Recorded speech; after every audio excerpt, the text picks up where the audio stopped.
Once again, the Queen of Consorts surprises us, but not in a good way.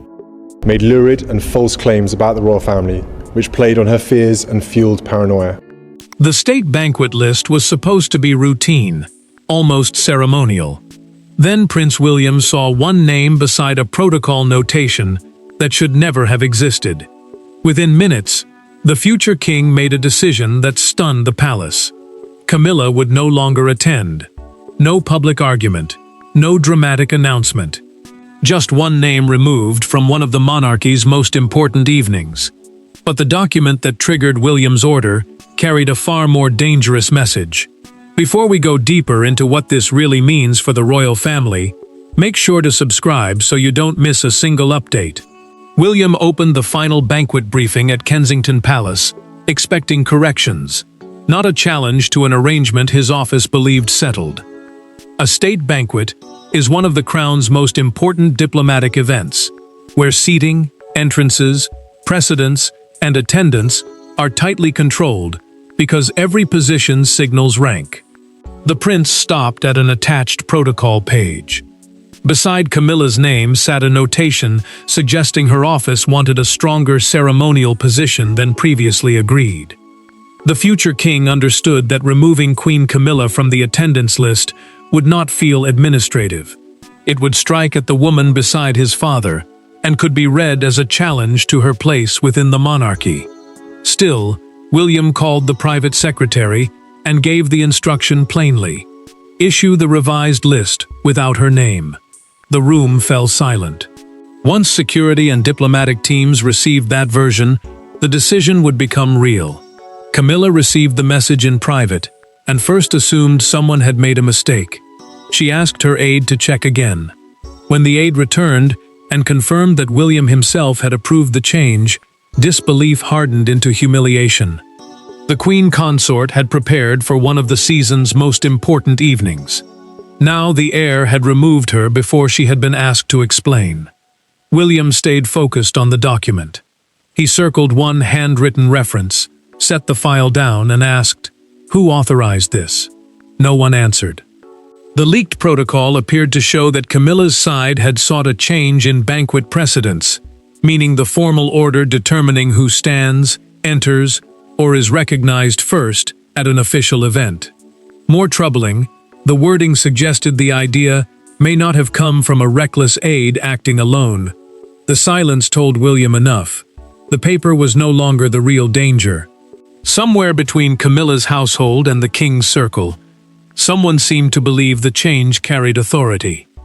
William had removed a name from a dinner list, but before the palace could understand the consequences, he needed to know whether Camilla had crossed a protocol line or whether Charles had quietly allowed her to cross it. Behind the protocol language were three people bound together by history, marriage, succession, and wounds that had never completely disappeared. William saw duty. Camilla saw public humiliation. Charles saw the two most important sides of his royal life moving toward collision. And as the banquet deadline approached, none of them could hide behind ceremony anymore. The argument was no longer about where someone stood in a procession. It was about who could command whom. William sat alone after approving the amended guest list and read the page twice before closing the folder. As Prince of Wales, he did not reign, but his position as heir meant his judgment carried enormous institutional weight, especially when his own office was involved. The future king knew the distinction mattered. He believed he was defending procedure. Yet he also knew Camilla would not experience the decision as procedure. She would experience it as rejection. Camilla had already approved what she would wear that evening when the removal became final. She asked her dresser not to touch the banquet jewelry and left the pieces exactly where they had been prepared. As queen beside Charles, her presence at a state banquet represented more than attendance at dinner. It signaled her accepted place beside the sovereign during one of the monarchy's most formal diplomatic occasions. Now that place had disappeared with one instruction from William. Charles received the briefing from a senior private secretary and did not react immediately. He removed his glasses, placed them beside the papers, and asked whether his son had been shown the complete protocol trail before making the decision. The king looked angry, but not only because his wife had been excluded. He understood that if someone inside his own household had changed precedents without proper authority, the damage went far beyond wounded feelings. Camilla defended herself privately when Charles asked what she knew. She insisted she had never instructed anyone to overrule William or push him aside. Yet when the monarch asked whether she knew discussions about changing the protocol were taking place, she hesitated. That pause changed the room. The queen consort finally admitted she had heard that adjustments were being considered, but she believed officials were simply resolving practical details rather than challenging the prince directly. Charles now stood between two explanations he could not easily reconcile. William believed an established boundary had been crossed. Camilla believed she had been punished for a decision she never personally made. The king felt anger toward his son, sympathy for his wife, and growing suspicion toward the officials who had allowed the dispute to reach this point. The question haunting all three became brutally simple. What exactly happened before the leaked document reached William? To understand why one protocol page could divide the king, the queen, and the heir, the palace had to return to the private reception where the entire crisis had quietly begun. The Banquet crisis did not begin with the leak. It began 12 days earlier, during a private diplomatic reception at Buckingham Palace, when a seemingly minor instruction stopped William in his tracks. Camilla had been guided forward before one of his scheduled introductions, creating several seconds of visible confusion among officials. Nothing explosive happened that night. No voices were raised. But after the reception, William asked why the agreed order had changed. The answer he received planted the first suspicion. William had already noticed tension building around royal protocol before that evening. Palace teams had been debating how much independent ceremonial prominence Camilla should receive whenever Charles and the prince appeared at the same event. Precedence, in simple terms, is the formal order deciding who enters first, stands where, sits where, or is introduced before someone else. In royal life, that order matters, because even a few steps can signal authority. Camilla stepped forward during an ambassadorial introduction before William had been called, contradicting the schedule his office had received. The prince did not challenge her in front of diplomats. He stayed composed, completed the reception, and waited until the guests had gone. Then he approached the duty equerry and asked why the sequence had changed. The official hesitated long enough to make the answer feel dangerous, before quietly saying the instruction had come through the Queen's side. William heard the phrase and immediately understood the problem. If Camilla's household could alter an agreed order without his office being told, then the issue was no longer a small ceremonial mistake. The future king asked for the instruction trail. He wanted names, timing, and the exact wording that had been used. The equerry promised to check, but the uncertainty had already taken hold. Camilla reacted very differently when an aide mentioned William's concern later that night. She dismissed the incident as a minor adjustment and said the prince was treating a practical change like a challenge to his standing. The queen consort believed no insult had been intended, yet her frustration revealed something deeper. She felt that every change involving her position was being read as a test of power. William requested the underlying schedules the next morning and found two versions. One showed the original order. The second carried a later amendment, placing Camilla ahead of him during the introduction. A documented internal account attached to the file contained wording that would later reappear almost exactly inside the leaked state banquet protocol. That was the moment the crisis changed shape. This was not a single mistake. It was a pattern. The trail then pointed toward a private meeting between Camilla's senior aide and a member of Charles's household. Someone, somewhere, appeared to believe the king had approved the shift. William now had evidence of a pattern, but evidence was not enough. Before the banquet could proceed, he wanted the answer directly from Camilla herself. There were no cameras, no courtiers filling the room, and no ceremonial smiles to soften what came next. William entered expecting an explanation. Camilla entered believing the removal had already crossed a line. Between them sat the leaked protocol, the amended reception schedule, and years of carefully managed family tension. For several seconds neither spoke. Then the prince pushed the document across the table and asked whether she had known her office was changing the order. Camilla held his gaze and did not answer immediately. The meeting had been arranged inside a smaller Buckingham Palace sitting room, away from the formal offices where every word could become part of a larger process. One secretary remained at first, but William dismissed him before the real conversation began. The prince made one point clear. His objection was not to her presence at royal events. It was to changes being made between households without direct agreement. Camilla reacted with controlled anger. She told him the banquet removal had been humiliating, unnecessary, and deeply personal. The queen consort believed he had turned a dispute over protocol into a judgment on her place beside Charles and inside the family itself. She reminded him that she had not been given the chance to explain before her name disappeared from the list. William listened without interrupting, but his expression did not soften. William answered quietly, and that made the words land harder. He said the humiliation began when someone altered agreed instructions and expected his office to accept them without explanation. The future king insisted that protocol was not decoration. It was the structure that prevented private influence from becoming public authority. If one household could rewrite an agreed sequence without consent, then every future arrangement could become vulnerable to the same pressure. Camilla finally admitted that she had known discussions were taking place about strengthening her ceremonial position. She insisted she had never ordered anyone to place her ahead of William against an agreed plan. Then she revealed the detail that changed the room. Her aide had believed the adjustment carried the king's understanding.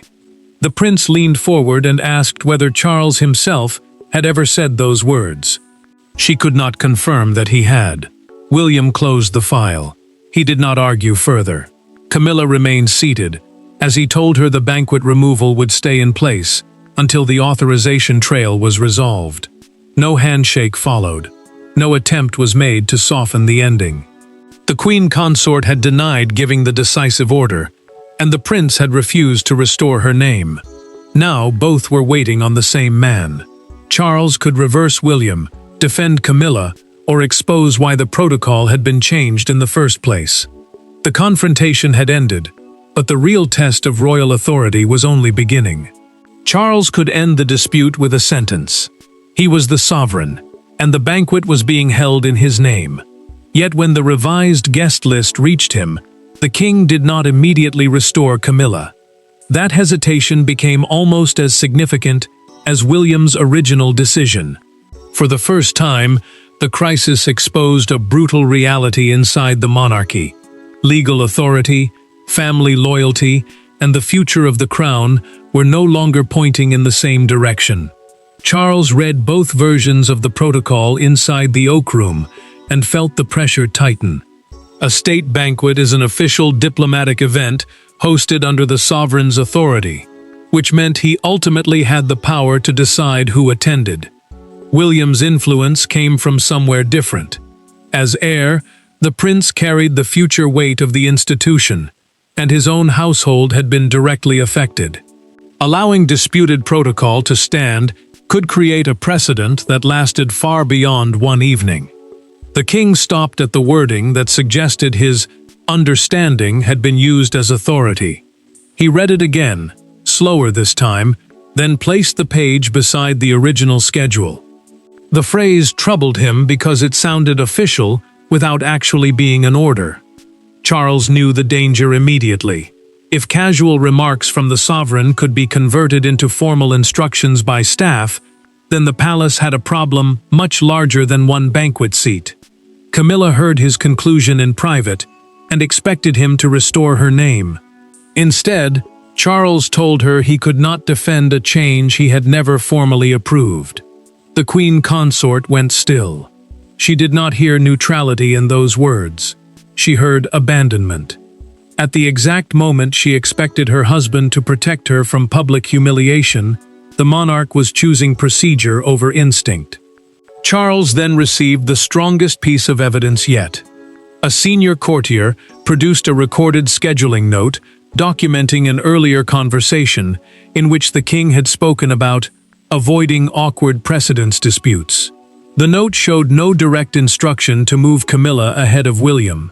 That distinction was devastating. Someone between the two households appeared to have taken an informal concern and turned it into formal justification. The king placed the amended document down and refused to turn the banquet into a weapon inside a family fight. He did not reverse William. Instead, he ordered the entire protocol trail reviewed before final attendance was confirmed. Camilla understood what that meant before anyone said it aloud. The clock was running faster than the investigation. The review did not save her in time. Final security lists were approaching, and the palace could no longer keep the decision theoretical. Charles had chosen procedure over rescue, and once the security office received the amended list, Camilla's removal stopped being an internal threat and became a physical reality.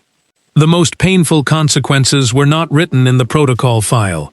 They appeared hours later when the palace began adjusting the banquet around Camilla's absence. Her place setting vanished. Her arrival sequence was deleted. Staff who had prepared for the Queen's presence received new instructions without explanation. Inside her private rooms, the change landed differently. Camilla looked at the jewelry already selected for the evening, then told her dresser to put everything away. The exclusion was now real. Palace planners moved quickly because there was no room for hesitation. Seating had to be revised. The receiving line shortened. Security routes adjusted, and the formal entrance order rewritten before guests arrived. A receiving line is the arranged sequence in which senior royals greet important visitors, and changing it at the last moment can affect everything around the event. The palace wanted the alteration handled quietly, because an internal protocol dispute could easily become an international embarrassment if diplomats realized what had happened. Camilla watched the preparations disappear piece by piece. She asked whether Charles still intended to attend without her. When her dresser confirmed that he did, the queen consort said nothing for several seconds. Then she dismissed the room. The silence carried more weight than anger. She had already endured the removal itself. Now she had to accept that the king would walk into the banquet while her absence became part of the evening. Charles visited her before dressing and immediately felt the distance between them. He tried to explain that canceling his own attendance would turn a family conflict into a constitutional spectacle and suggest instability at the top of the monarchy. The king knew the diplomatic cost of staying away. Camilla knew the personal cost of him going. Neither argument erased the other. William, meanwhile, received a new development from the palace review. A documented internal account showed that the leaked protocol had not simply escaped through carelessness. Someone had copied it after the final amendment and sent it beyond the immediate banquet team.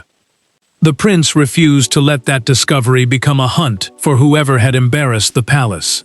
He wanted the investigation focused on who had changed the protocol and why. Charles returned to Camilla before leaving. She did not ask him to remain. She did not accuse him again. The queen consort simply looked at him and said, "You should go." He paused, then left. The closed door made the meaning unmistakable.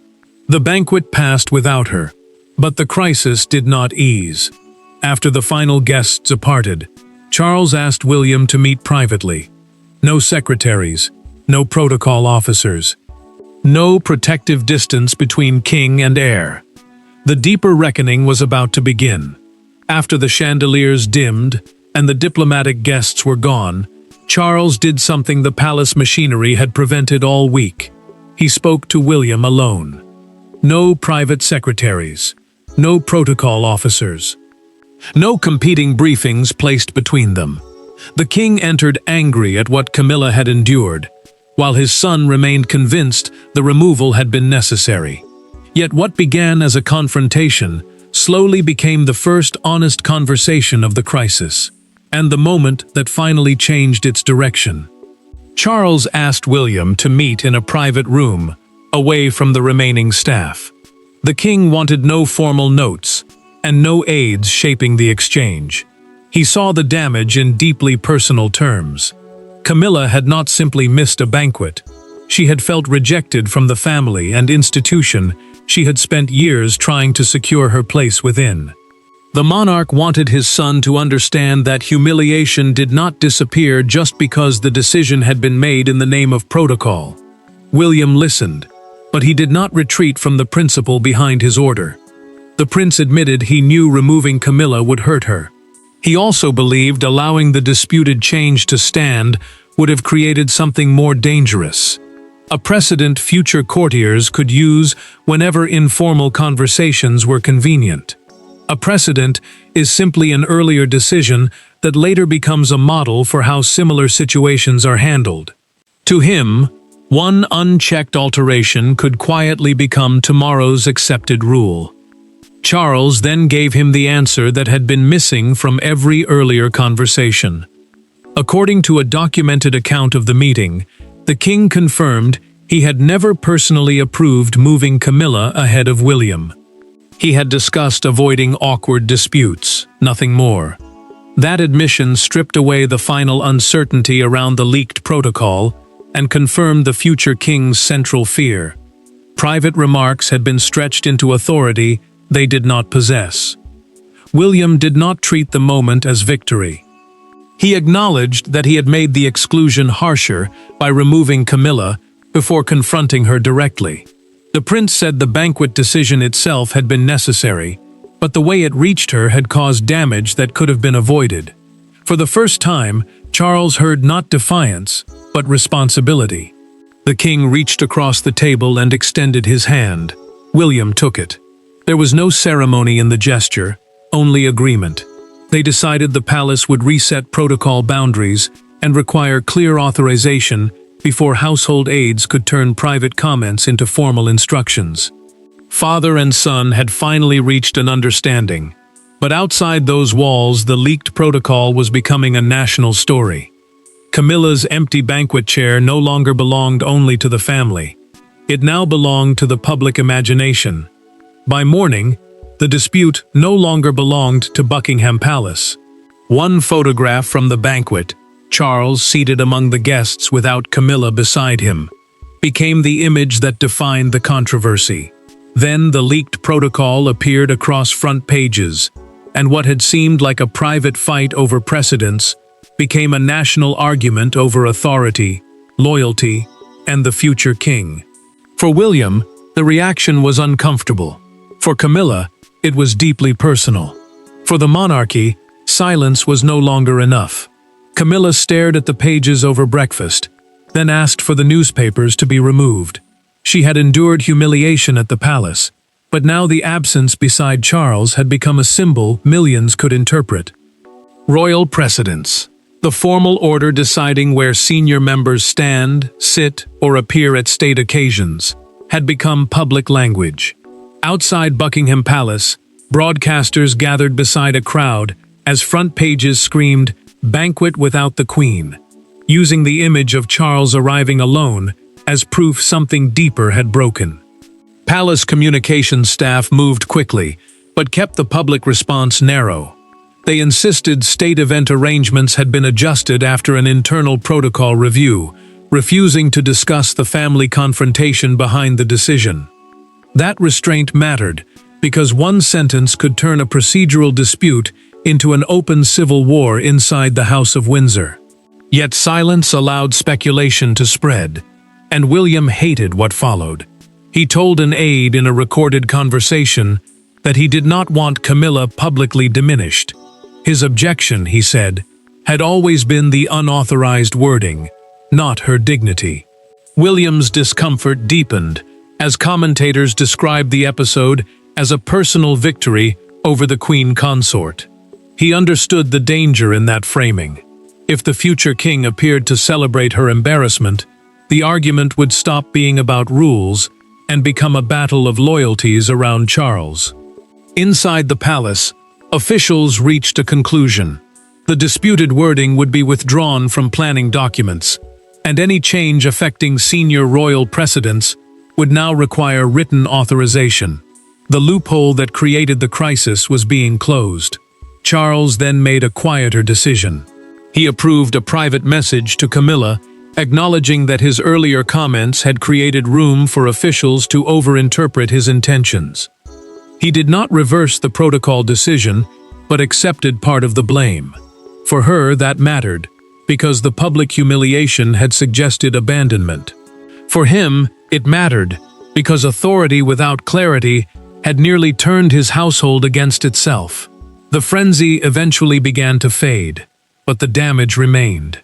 The world had chosen its dramatic image, yet the monarchy's true verdict would be delivered privately. When William, Camilla, and Charles decided what this episode would mean after the cameras moved on. The final outcome was neither a royal coup nor a permanent exile. It was something quieter, and, for the monarchy, more important. William's removal of Camilla from the banquet list stood. The altered protocol was formally rejected. Charles confirmed he had never authorized the disputed change. But the prince also accepted that enforcing the boundary had wounded someone inside his own family. By the time the palace closed its review, all three understood the same lesson. Royal authority survives only when private influence and official command remain clearly separated. William read the review carefully and found no evidence that Camilla had personally ordered anyone to override him. The failure had happened inside the planning chain, where informal conversations and assumptions were treated as if they carried formal approval. That mattered, because royal protocol, the official system governing precedence, access, and ceremonial order, can turn a vague comment into institutional action, once staff believe authority sits behind it. The palace responded with a new rule. Major changes involving senior royals would require clear approval from the relevant households, not verbal interpretations or ambiguous notes. William then met Camilla privately. He told her he did not regret stopping the disputed protocol, but he did regret that she had learned of the banquet removal through staff before hearing it directly from him. The distinction mattered. He was defending a boundary, not trying to humiliate her. Camilla did not pretend the exclusion had caused no pain. Yet she acknowledged that her office should never have allowed uncertain authority to harden into a formal instruction. For the first time since the dispute began, neither side was arguing about who had won. Charles accepted his share of responsibility as well. He understood that a sovereign's casual words can acquire unintended force when courtiers repeat them while searching for guidance. His earlier vagueness had left space for others to fill in the meaning themselves. That lesson struck hard because neutrality had not protected the family. It had helped create the confusion. The king now knew that precise leadership mattered most when personal loyalties and public duty collided. The next shared engagement delivered the quietest verdict of all. William waited for Camilla before entering the reception sequence. She reached his side, gave a small acknowledgement, and they proceeded together under an arrangement both households had explicitly approved. Nothing dramatic was said. Nothing needed to be. The protocol was clear, and so was the message. The empty chair had delivered its warning. William had drawn the boundary. Camilla had survived its sting, and Charles had clarified his authority. The controversy became a moment of correction, rather than permanent fracture. Inside a monarchy built on order, they had rediscovered one rule that could no longer be blurred. Family influence must stop where official duty begins. Thanks for watching. Please don't forget to like and subscribe, and we will see you in next one.